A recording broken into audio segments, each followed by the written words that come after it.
চলতি মাসের মধ্যেই নবায়নযোগ্য জ্বালানি নীতিমালা চূড়ান্ত করবে সরকার। বিদ্যুৎ, জ্বালানি ও খনিজ সম্পদ মন্ত্রী ইকবাল হাসান মাহমুদ একথাই জানিয়েছেন। তিনি বলেছেন, নবায়নযোগ্য জ্বালানিতে বিনিয়োগে কর সুবিধা দেয়া হবে।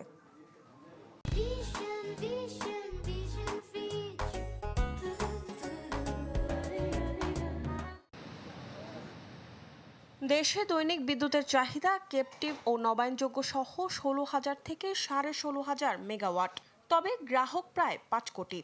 দেশের বিদ্যুৎ উৎপাদন সক্ষমতা বাড়লেও নবায়নযোগ্য জ্বালানিতে অগ্রগতি এখনও কাঙ্ক্ষিত লক্ষ্যের অনেক নিচে। এই প্রেক্ষাপটে নবায়নযোগ্য জ্বালানি খাতে নতুন নীতিমালা আনার ঘোষণা দিয়েছে সরকার। বাংলাদেশ চীন মৈত্রী সম্মেলন কেন্দ্রে 15তম আন্তর্জাতিক Bangladesh infrastructure innovation and development এক্সপোর উদ্বোধনী অনুষ্ঠানে বিদ্যুৎ, জ্বালানি ও খনিজ সম্পদ মন্ত্রী জানান, চলতি মাসের মধ্যেই নবায়নযোগ্য জ্বালানি নীতিমালা চূড়ান্ত করা হবে আর মন্ত্রিসভায় অনুমোদনের জন্য তোলা হবে আগামী জুনে। আমি আশা করি যে এই মাসের মধ্যে আমরা একটা পলিসি তৈরি করতে পারবো এবং জুন মাসের মধ্যে আমরা ক্যাবিনেট অ্যাপ্রুভ করে এটাকে সরকারি আদেশ হিসাবে আমরা ছাড়তে পারবো। রুফটপ সোলার ব্যবস্থার মাধ্যমে শহরাঞ্চলে বিদ্যুতের উপর চাপ কমাতে চায় সরকার। কথা জানিয়ে মন্ত্রী বলেন, নবায়নযোগ্য জ্বালানি খাতে বিনিয়োগ বাড়াতে কর সুবিধা দেয়া হবে। একই সঙ্গে সহজ করা হবে অনুমোদন ও রেগুলেটরি প্রক্রিয়া।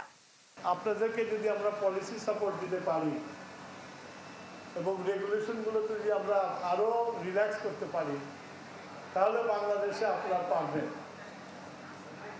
যে ট্যাক্স স্ট্রাকচারটা যেটা আছে, আপনাদের ইনভার্টার, ফ্রেম, তারপরে আপনার ফটোই, এগুলোকে আমরা একটা স্ট্রাকচারের মধ্যে নিয়ে আসার চেষ্টা করছি। অনুষ্ঠানে বিদ্যুতের দাম বাড়ানো হবে কিনা এ বিষয়ে প্রশ্ন করা হয় বিদ্যুৎ ও জ্বালানি মন্ত্রীকে, কিন্তু মন্তব্য করতে রাজি হননি তিনি। আর আমার কাছে এখন একটা স্লিপ এসছে বিদ্যুতের দাম বাড়ানোর ব্যাপারে।